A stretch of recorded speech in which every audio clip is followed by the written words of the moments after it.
Any parent who has stopped to consider the different expenses related to having a child probably knows what it's like to have their vision clouded with dollar signs. Raising children can be expensive. If you plan to help them save for college and early adulthood, it can be even more costly. But there are different tools that you can use to make the cost more manageable. In this UTMA versus 529 review, two of the most popular tools face off to help you decide which one might be right for your family. Before we compare these two, let's do a quick refresher in compounding. Yes, anytime you are trying to reach a lofty long-distance goal, remember the power of compounding. When you earn interest, you earn a percentage of money on the money you initially contribute, often called the principal. Additionally, by leaving your money in your account, your interest starts to earn money as well. This compound interest is what makes investing such an effective tool when it comes to meeting future long-term goals. Let's say that you have $5,000 to set aside. You plan to save this money in a savings account with a 0.5% interest rate for 15 years. Then you plan to contribute an extra $100 per month. At the end of those 15 years, you have $24,032.27. To make compounding work in your favor, let's put a compound interest calculator to work. Imagine that you decide to invest the money rather than put it in a savings account. There is definitely more risk, but there's also a lot more reward.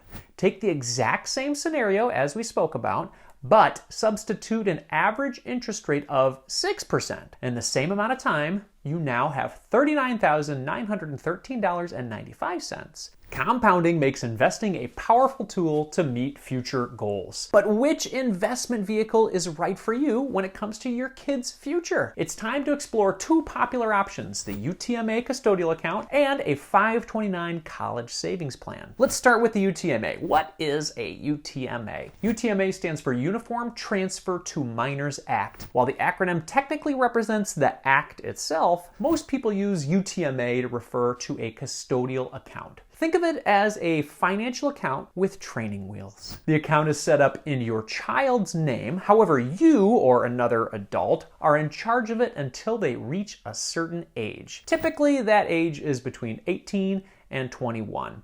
It's a way for adults to help children manage their money until they reach adulthood. Opening a custodial account is like any other account. You can choose to open one through your brokerage partner like Vanguard or Fidelity. I'm partial to Vanguard, and I've got a video walking through the steps of how to set up your account, and I'll put it in the description below. So how does a UTMA account stand out from any other custodial account? Well, a minor can use a UTMA custodial account to receive gifts. While money is certainly the most common gift, the account can also hold patents, real estate, royalties, and even fine art. Minors don't take possession of the account until they are legal age, again, which is usually 18 or 21. UTMA accounts can also pose a certain tax advantage. The child is technically the owner of the account. That means that the way the earnings are taxed is different. Generally, account earnings in a UTMA are taxed at the child's tax rate, which tends to be a lot lower than your tax rate. All right, let's talk about UTMA benefits in general. A big concern that families often have is with college savings and understanding, is my kid actually going to go to college? Perhaps your kids might take an alternate track after graduation, or maybe they cover the cost in some other way. One of the biggest UTMA benefits is that the money can be used for anything. So yes, your child could pay for college with their UTMA account. She could also use it for a down payment on her home, or to invest in her own business, or to take time off to travel and volunteer. There are no stipulations on how the money is used. In fact, it can be a great way to build generational wealth. Additionally, many families really enjoy how the UTMA allows them to guide their child through the financial decision-making process and ultimately pass along ownership to the child when they become an adult. And now for some UTMA drawbacks. One of the biggest benefits of the UTMA account is its flexibility, yes. However, that flexibility can also be a major disadvantage. If you create a UTMA with the intention of your child using the funds to pay for college, there is actually nothing that dictates how they spend that money. So she could use it to cover the cost of college or anything else. When you set up a UTMA account, you need to make sure that you are comfortable turning over the funds, knowing that they can be used for whatever your child wants. Another consideration about UTMAs is how they are viewed in terms of financial aid. You may have heard of the free application for federal student aid, or FAFSA. In short, it's an application that allows families to apply for different types of financial aid. A UTMA account, since it's a child asset, is weighted at 20% when your child submits the FAFSA form. That means that students are expected to be able to use 20% of their account balance each year for school. This doesn't have to be a deal breaker, but it's worth noting that another college savings option, the 529 College Savings Plan, counts for much less on FAFSA. One final consideration in the UTMA versus 529 debate is the fact that the beneficiary of the UTMA cannot be changed. That means that once you open the account in your child's name, you can't undo the contributions made to the plan, and you can't change the beneficiary either. Before jumping into the 529 portion of this video, if you're enjoying what we've got going on so far, please do me a favor and give me the YouTube triple thanks. That's hitting the like button, subscribing to the channel, and then commenting down below. Maybe which one you're leaning towards, the UTMA or the 529.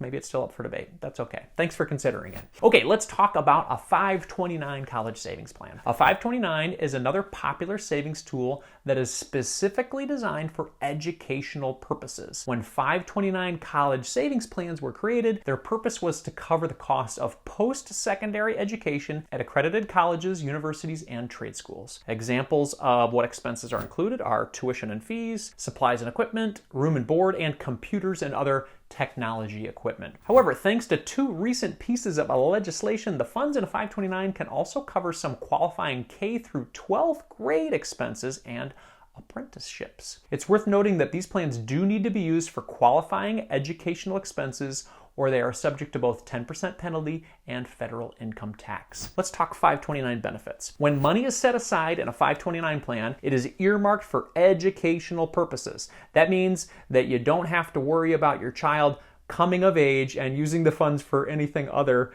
than educational expenses. Additionally, if the money is used for educational purposes, there are no taxes on the earnings. This is a sweet tax advantage that can sometimes be stacked with other tax deductions depending on the plan you choose and where you live. When it comes to qualifying for federal aid using FAFSA, most 529 plans are weighted a lot less heavy than the UTMA. A UTMA is weighted at 20%, where a 529 is weighted at just shy of 6%. That means that your family might have an easier time qualifying for more federal aid. And some 529 drawbacks. People often caution against 529 plans because they worry that they are too inflexible for an uncertain future. Fortunately, 529 plans are flexible. They simply suffer from a bit of a PR problem. If your child does not go to college, the funds in their 529 could be subject to penalty. That's true, but not always. If the reason why the money is not needed is due to a scholarship, the amount of the scholarship can be withdrawn penalty-free. You will, however, pay taxes on the earnings withdrawn. Additionally, a 529 plan can be rolled into another 529 plan. You can also change the beneficiary.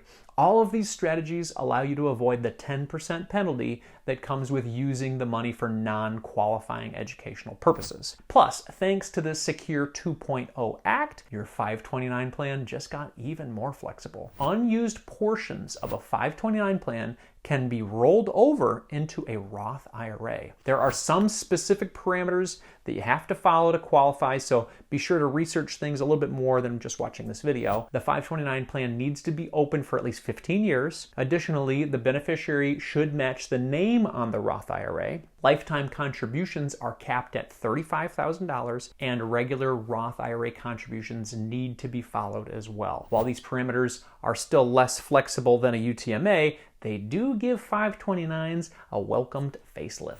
Let's talk about dodging high fees to hit your financial goals. When it comes to UTMAs and 529s, it doesn't matter which account you pick if you don't pay attention to fees. As is true with any type of investing, Fees related to UTMA accounts and 529 plans can eat away at your financial progress. That's why it's so important to do your research before you start investing. Look at the expense ratios, even though they might seem overwhelming. But taking the time to pay attention to the various fees that you might incur can save you a lot of heartache and money in the future. Working with a low-cost brokerage partner like Vanguard or Fidelity for your UTMA helps ensure your fees are low. So which is better, the 529 or the UTMA? Well, it really depends on the purpose. If you're going for college educational expenses, a 529 is probably your best shot. Spend some time exploring both the UTMA and the 529 options. Consider the benefits and drawbacks of each type of account. Also, you should know that it's possible to open both accounts for your child as well. If you liked this video, be sure to click the like button and subscribe